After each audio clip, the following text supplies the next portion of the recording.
anunciamos Jesus. Vai para o...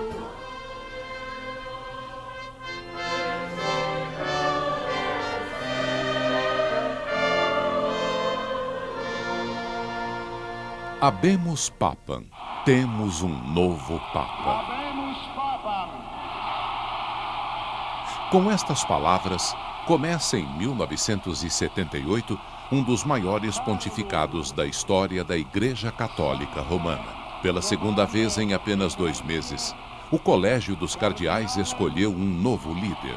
O seu nome, Karol Józef Wojtyła, Papa João Paulo II. Ele tinha 58 anos quando se tornou o 264º Papa. Sia lodato Gesù Cristo. A sua nomeação foi uma sensação. O primeiro Papa que não era italiano em 455 anos. O primeiro eslavo e o primeiro de um país comunista. O Papa João Paulo II, como nenhum outro, é, sem dúvida alguma, uma das figuras com maior influência e também das mais polêmicas. Construiu pontes entre nações, culturas e religiões como nenhum Papa antes dele. Há que observar cuidadosamente o seu legado para compreender como este Papa redefiniu o papel da Igreja Católica no mundo. Karol Józef Wojtyła nasceu em 18 de maio de 1920 em Waldywice, Polônia, filho de um oficial do exército polaco e um antigo professor de escola. Karol era um menino ambicioso. Com 10 anos, começou a aprender alemão, com 13, latim e com 14, grego. Quando se tornou pontífice, falava 8 idiomas, habilidade que o ajudou na interação com as pessoas ao longo da sua vida. Foi apenas coincidência ou destino que o local onde nasceu Karol Wojtyła era somente a 1 quadra da igreja local, uma estrada que cruzou pela primeira vez em 20 de junho de 1920, quando o levaram para batizar, e um caminho que seguiria o resto de sua vida.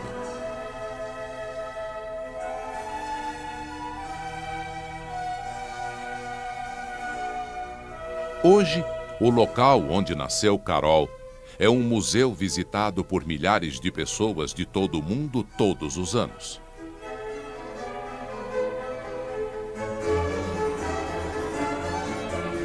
Olhando para uma das paredes do quarto onde o bebê Karol nasceu, temos as fotos de sua mãe e de seu pai.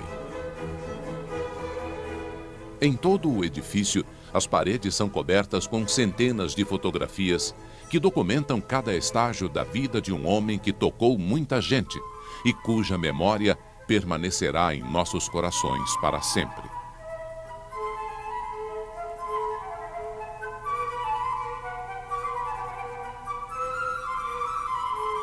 Seus amigos recordam Karol Wojtyła como um homem inteligente, amigável e sociável. Quando não se escondia nos estudos de livros, que era a maioria das vezes, gostava de jogar futebol, esquiar, caiaque, natação e caminhada.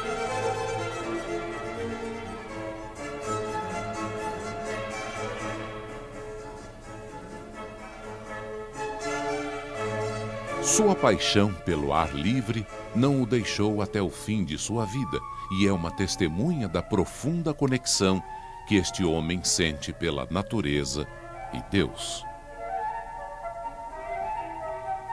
Em 1938, deixa Wadowice e registra-se na Universidade de Cracóvia para estudar filologia polaca. Viveu numa casa que pertencia à família da sua mãe, Kaczorowski. Karol sempre se interessou pela literatura e por um tempo pensou mesmo em ser um ator profissional.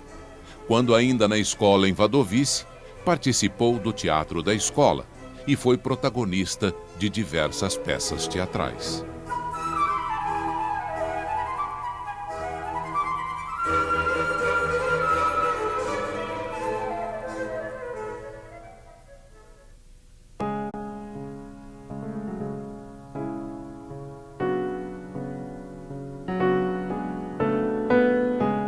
No dia 1º de setembro de 1939, o exército alemão invadiu a Polônia.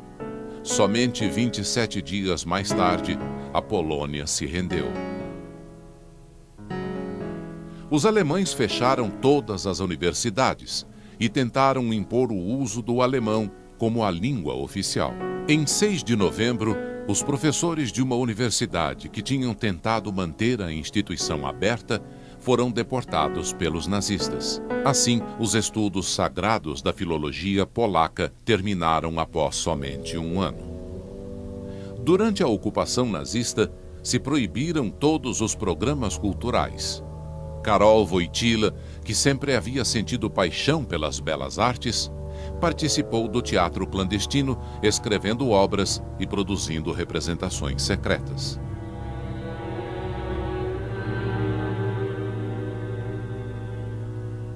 Sentiu cada vez mais forte o chamado do que deveria ser a missão de sua vida. Em 1942, um ano após a morte do seu pai, e quando a guerra ainda acontecia, Karol Wojtyła começou a estudar teologia. Tinha somente 21 anos de idade quando decidiu que queria ser padre. Os nazistas não permitiam o treinamento de novos padres. Assim, Wojtyła teve que levar seus estudos em segredo. Manteve seu trabalho como cortador de pedra. Como o seu trabalho era muito duro, a gerência, para ajudá-lo, transferiu-o para a fábrica. Uma placa de bronze na parede do edifício principal é um lembrete silencioso destes dias escuros.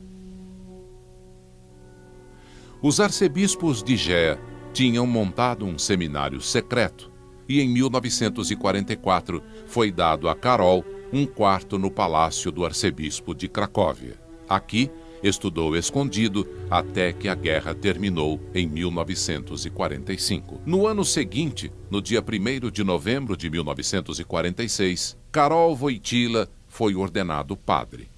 O comunismo soviético tinha escrito em banners: libertação do homem da opressão e do esclavagismo. Mas quem quer que fosse para o poder apenas estabelecia outra ditadura.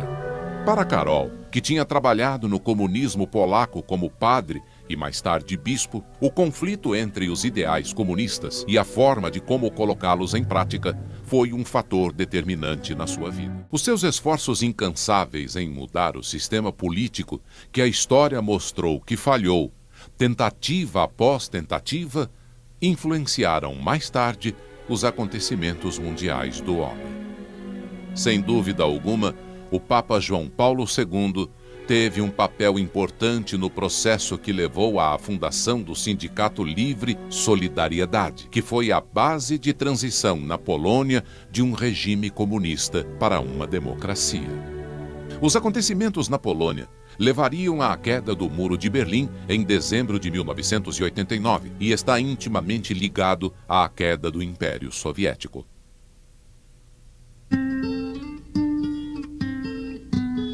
A Igreja Católica na América do Sul não demonstrou a mesma união que na Polônia no que se refere à luta política, opressão e exploração econômica.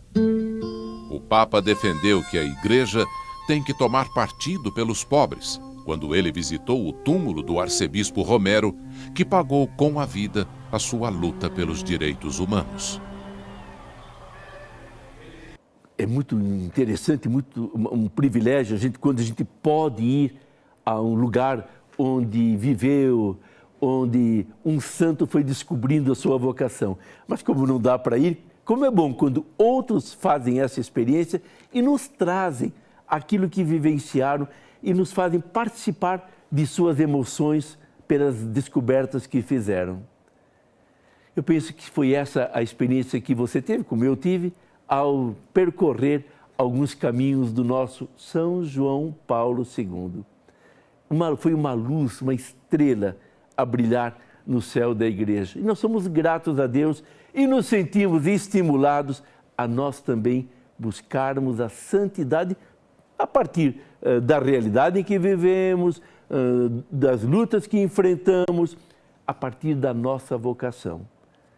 Santo é aquele que procura fazer a vontade de Deus dia por dia, que o ama de todo o coração, por causa dele ama o próximo como a si mesmo, e aí procura responder nas situações concretas de cada dia, conforme os apelos que Deus fizer, procura responder à vontade de Deus. Para que você, estimulado, estimulada por São João Paulo II, busque com mais decisão o caminho da santidade. Para isso, desça sobre você, meu irmão, sobre você, minha irmã, a bênção de Deus Todo-Poderoso, o Pai, o Filho e o Espírito Santo. Amém. Fique na paz do Senhor Jesus.